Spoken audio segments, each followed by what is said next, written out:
শীতকালের টাটকা তরতাজা শাকসবজি তার সাথে স্পেশাল এক চাটনি। সারাদিনের একা হাতে রান্নাবান্না কাজকর্ম বাজার দোকান সব মিলিয়ে ছোট্ট একটা ভিডিও। আশা করি তোমাদের ভালোই লাগবে। হ্যালো এভরিওয়ান, তোমরা সবাই কেমন আছো? আমার এই ছোট্ট একটা ভিডিওতে তোমাদের অনেক অনেক ওয়েলকাম। যেহেতু এটা শীতকাল তাই একটু দেরি করেই ঘুম থেকে ওঠা হয়েছে, আর ঘুম থেকে উঠেই একটা মুহূর্তও রেস্ট পায় না একটু বসার জন্য বা দাঁড়ানোর জন্য। কারণ ওই যে দেরি করে ঘুম থেকে উঠি তাই একদম নাকে দড়ি দিয়ে ছুটে ছুটে সমস্ত কাজকর্ম সব করতে হয়। আর যেহেতু একা হাতে সব কিছুই করতে হয়, বাজার থেকে শুরু করে ঘরের কাজ রান্না বান্না সবই, তাই একটু যেন হাঁপিয়েই উঠি। তো যাই হোক, সকালবেলা দেখো আমার স্নান টান সমস্ত কিছু কমপ্লিট। তো আমি একদম ডাইরেক্ট ছাদ থেকে তোমাদের সঙ্গে ভিডিওটা শুরু করলাম। তো প্রথমেই ছাদে গিয়েছিলাম ফুল তুলতে, ফুল তুলসী পাতা এগুলো তুলতে। তো সেরকম খুব একটা ফুল আজকে ফোটেনি, ওই দুই একটা ফুল যা ফুটেছে সেটাই নিয়ে এসে সুন্দরভাবে পুজো করে নিলাম। এরপরে গিয়েছিলাম বাজারে। তো বাজার থেকে এই যে শীতের সমস্ত টাটকা যে শাকসবজিগুলো হয়, যেমন শীষ পালং, সিম, বেগুন, টমেটো, এই সমস্ত সবজিগুলো আর কি নিয়ে এসেছিলাম। আর আজকে আমার একদমই নিরামিষ, মানে আমিষ কিছু খেতে ইচ্ছা করছে না, মানে মাছ মাংস ডিম এরকম কিছু। তাই ভাবলাম যে দুপুরবেলায় একদম টাটকা শাকসবজিগুলি রান্না করব। তো এটা দেখো, আগের দিনের একটুখানি খিচুড়ি ছিল, তাই ভাবলাম এখন এই সকালবেলায় এই খিচুড়িটা খেয়ে নিয়ে একটা ডিম ভেজে।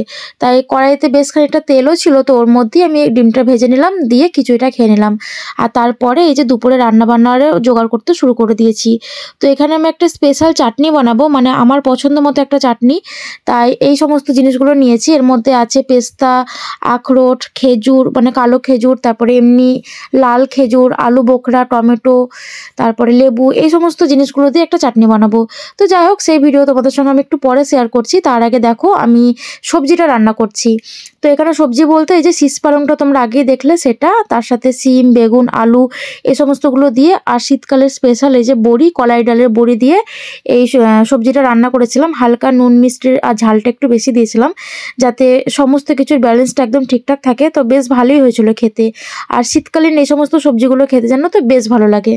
তারপর এখানে দেখো, এখানে আমি চাটনিটাও বসিয়ে দিয়েছি। তো কড়াইতে একটুখানি পাঁচফোড়ন দিয়ে তার মধ্যে দিয়ে দিয়েছি কেটে রাখা টমেটো আর কেটে রাখা খেজুর আর আলু বোখরাগুলো।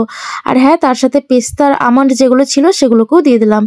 আর সামান্য একটু নুন দিয়ে এটাকে একদম ঢাকা দিয়ে মজতে দেব, কারণ সমস্ত জিনিসগুলো একদম মানে নরম হয়ে যাবে। সেই কারণে নুন আর হলুদও দিয়ে দিলাম অল্প করে। তারপরে যে দেখো প্রায় হয়ে গেছে, তো এর মধ্যে আমি চিনি দিয়েছি, সেটা দেখানো হয়নি। আর লাস্টে যে নামানোর আগে একটু লেবুর রস, তো লেবুর রস দিলে কিন্তু চাটনির স্বাদটা হয় অসাধারণ। আর হ্যাঁ, তোমরা কিন্তু ফোড়নে পাঁচফোড়ন দেওয়ার সময় একটু আদা গ্রেট করেও দিতে পারো, তাতেও কিন্তু খেতে বেশ ভালো হয়। তো যাই হোক, তারপরে চলে এসেছি এই যে ছাদে। তো ছাদে বিকেলবেলায় বসে বসে এখন চাটনি খাচ্ছি। আমি একা না, সাথে আমার মাসি, আমার ভাই, দিদুন সবাই ছিল। তো সবাই মিলে চাটনি খাচ্ছে আর রোদ পোহাচ্ছি। তো যাই হোক, আজকের মতো ভিডিওটা এই পর্যন্তই। কেমন লাগলো অবশ্যই জানাবে। টাটা।